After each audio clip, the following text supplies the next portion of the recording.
Yang terhormat Ibu dosen serta teman-teman yang saya hormati, puji syukur kita panjatkan kehadiran Tuhan Yang Maha Esa karena atas rahmat-Nya kita dapat berkumpul pada kesempatan hari ini dalam keadaan sehat. Perkenalkan, saya Bu Rifana Sindarini selaku moderator yang akan memandu jalannya presentasi pada hari ini. Lalu di sini ada dua rekan saya sebagai pemateri, yaitu saya Bagas Pratama Manulung.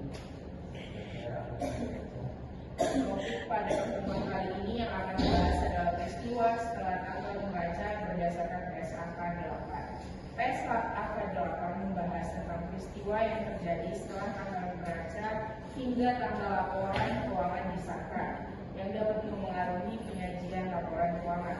Pada kesempatan kali ini materi akan disampaikan oleh rekan saya Bagas untuk materi pertama kali.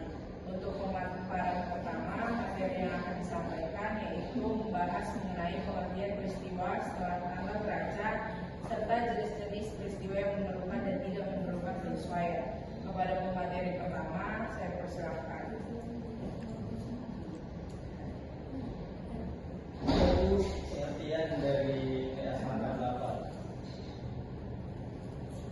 PSAK 8 adalah peristiwa setelah tanggal neraca kejadian antara tanggal neraca sampai laporan keuangan disetujui untuk diterbitkan. Peristiwa ini bisa mempengaruhi laporan keuangan perusahaan sehingga perlu diperhatikan dalam penyusunan laporan itu.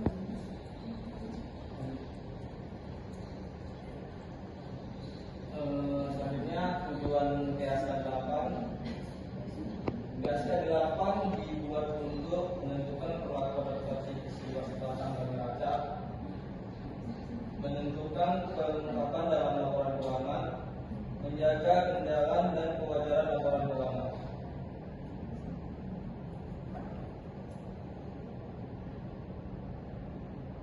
Jenis peristiwa setelah tanggal neraca atau PSAK 8.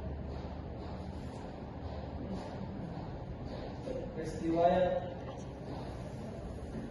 jenis-jenisnya, yang pertama ada peristiwa yang memerlukan penyesuaian, yaitu peristiwa setelah tanggal neraca yang memberikan bukti atas kondisi yang sudah ada pada tanggal neraca. Terus jenis kedua adalah peristiwa yang tidak memerlukan penyesuaian, yaitu peristiwa setelah tanggal neraca yang menunjukkan kondisi yang baru timbul setelah tanggal neraca.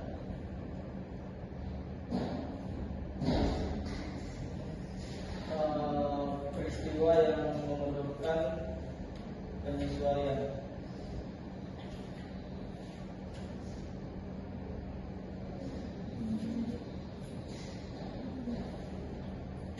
Pertama, memberikan bukti kondisi yang sudah ada pada tanggal neraca. Contohnya yaitu kehidupan tak terlagi dan keputusan pengadilan. Jadi saya kembalikan kepada moderator. Baik, terima kasih kepada pemateri pertama atas penjelasannya. Selanjutnya kita akan memasuki pemaparan kedua yang disampaikan oleh Ahmad yang akan membahas mengenai pencatatan akuntansi serta kasus-kasus khusus terkait peristiwa setelah tanggal neraca. Kepada Ahmad, saya persilakan.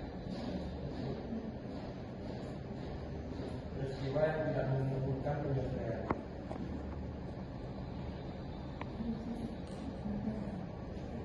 Itu menunjukkan kondisi baru setelah tanggal neraca.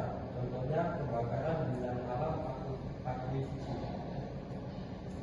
Penjelasannya yaitu penjelasan hanya dilakukan untuk akuisisi elektronik. Contohnya pencatatan jika ada elektronik tidak terjadi maka dicatat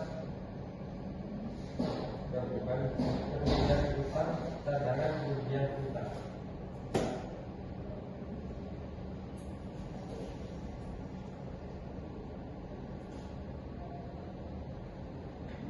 Penyesuaian dan pencatatan.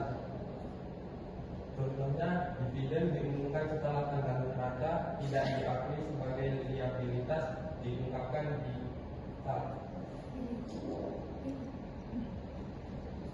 Kasus khusus dividen, yaitu contohnya jika perusahaan tidak dapat melanjutkan usaha, tidak menggunakan asumsi by contract.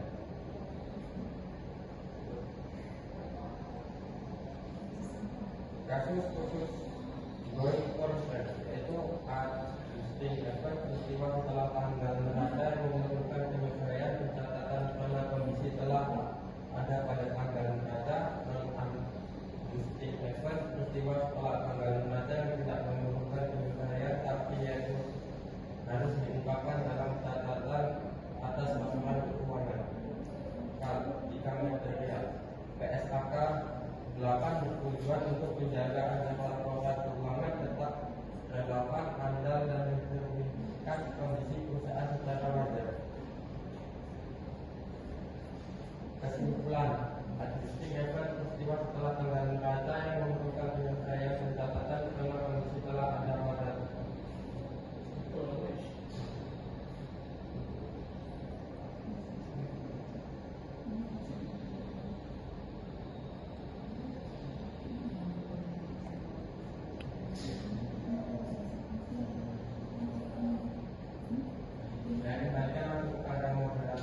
Baik, terima kasih kepada atas pemaparan materinya.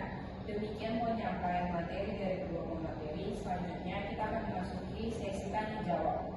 Bagi teman-teman yang ingin bertanya, dipersilakan untuk mengangkat tangan atau menyampaikan pertanyaan.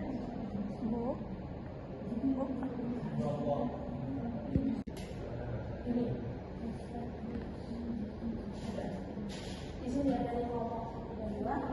Di sini aku mau menanyakan kan tadi udah banyak kan contoh-contohnya dari Mbak. Gimana sih waktu perusahaan menghasilkan suatu peristiwa setelah tanggal neraca benar-benar masuk peristiwa yang memerlukan penyesuaian, bukan berdasarkan penilaian subjektif? Itu gimana? Kasih contoh jurnalnya gitu untuk praktik penerapannya secara langsung.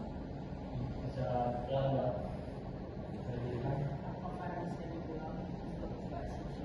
Jadi dalam praktiknya itu kan memastikan peristiwa setelah tanggal neraca benar-benar termasuk peristiwa yang memerlukan penyesuaian. Itu boleh tolong dikasih contoh-contoh apa penerapan jurnalnya secara nyata gitu Mas?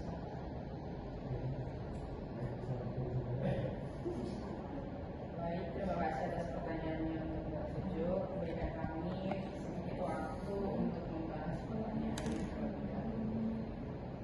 Baik, di sini aku akan menjawab pertanyaan dari Mbak Sujo. Sudah akan dipersilakan. Baik, jadi soalnya perusahaan memastikan sesuatu peristiwa termasuk peristiwa yang memerlukan penyesuaian dengan melihat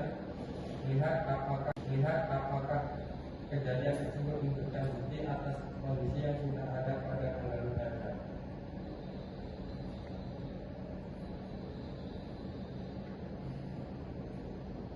Penilaian didukung oleh dokumen dan fakta yang jelas seperti hasil audit, putusan pengadilan atau informasi tentang kemampuan